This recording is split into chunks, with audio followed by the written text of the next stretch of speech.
Hello दोस्तों, आज मैं आपको पाकिस्तान के दो भाइयों की जो कहानी सुनाने जा रहा हूँ। इस कहानी को जब मैंने पहली बार सुना था तो यकीन मानिए मेरे शरीर के रोंगटे खड़े हो गए थे।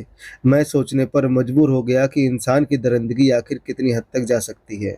और यकीन मानिए जब आप इस कहानी को सुनेंगे तो आप भी सोचने पर मजबूर हो जाएंगे, कि आपकी भी रूह कांप उठेगी कि क्या वाकई में ऐसी घटनाएं भी होती हैं। नमस्कार दोस्तों, मैं हूं अजय प्रजापति और आप देख रहे हैं क्राइम वाइस, एक नई सच्ची कहानी। यह कहानी शुरू होती है साल 2011 में। पाकिस्तान की राजधानी इस्लामाबाद से दूर, कुछ किलोमीटर दूर एक जगह है दरिया खान। यहीं पर दो भाई रहते थे। एक का नाम था मोहम्मद फरमान अली और दूसरे का नाम था मोहम्मद आरिफ अली। इनकी उम्र 30 से 35 साल के बीच थी। दोनों की उम्र में लगभग 4 से 5 साल का अंतर था। दोनों की शादी हो चुकी थी और बच्चे भी थे। ये एक बेहद गरीब परिवार से थे और जहाँ ये रहते थे उस बस्ती में और भी गरीब परिवार रहा करते थे। फरमान अली पढ़ाई में होशियार था, लेकिन 10वीं के बाद पढ़ाई छोड़ दी। इनकी बीवियों ने 2010 में इन्हें छोड़ दिया और बच्चों को लेकर चली गई।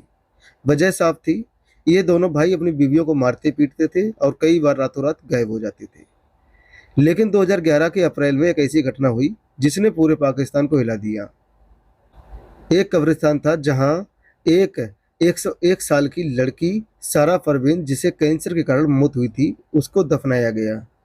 घर वाले उसे दफनाकर लौट गए, लेकिन अगली सुबह जब वे कब्र देखने पहुंचे तो उनके पैरों तले से जमीन खिसक गई।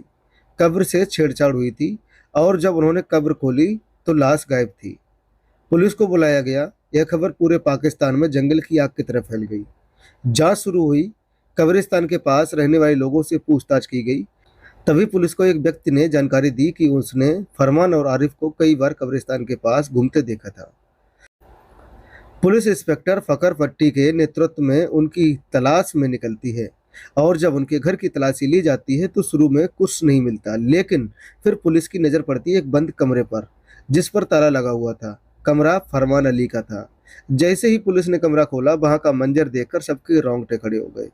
कमरे के बीचों बीच एक बर्तन पतीला रखा था जिसमें कुछ पकाया जा रहा था। पास में एक लकड़ी का पीस, एक कुल्हाड़ी और चाकू थे जिन पर मांस के टुकड़े लगे थे। चारपाई के नीचे एक बोरी मिली। बोरी खोली गई। वो लाश थी सारा परवीन की, जो कुछ घंटे पहले ही दफनाई गई थी। उसका एक पैर काट दिया गया था और वही पैर पतीले में रखकर पकाया जा रहा था। जब फरमान और आरिफ से पूछताछ की गई तो उन्होंने जो बताया उसने सबको हिला दिया। उन्होंने कबूला कि हमने 50 से ज्यादा लाशों को कब्र से निकालकर खा लिया है।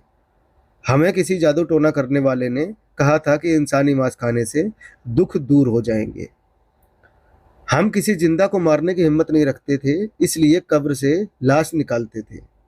अब सबसे चौंकाने वाली बात यह थी कि पाकिस्तान में उस वक्त ऐसा कोई कानून नहीं था जिसके तहत इन पर कठोर कार्रवाई या सजा हो सके। इन्हें मुर्दे से गैर इंसानियत हरकत करने के जुर्म में सिर्फ 2 साल की सजा हुई और 2013 में ये दोनों भाई जेल से रिहा भी हो गए। लोगों का गुस्सा फूटा, लेकिन पुलिस ने इन्हें सुरक्षा में दूसरी जगह भेज दिया। फिर 1 साल बाद अप्रैल में फिर पुलिस को शिकायत मिली कि एक घर से बदबू आ रही थी।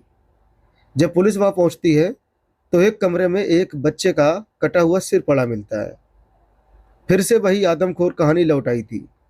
दोनों भाइयों को फिर गिरफ्तार किया गया और इस बार जब पूछताछ हुई तो उन्होंने कबूला कि हमने अब तक 150 से ज्यादा लाशें खाई हैं। इंसानी मांस से थाली बनाकर चावल या रोटी के साथ खाते थे।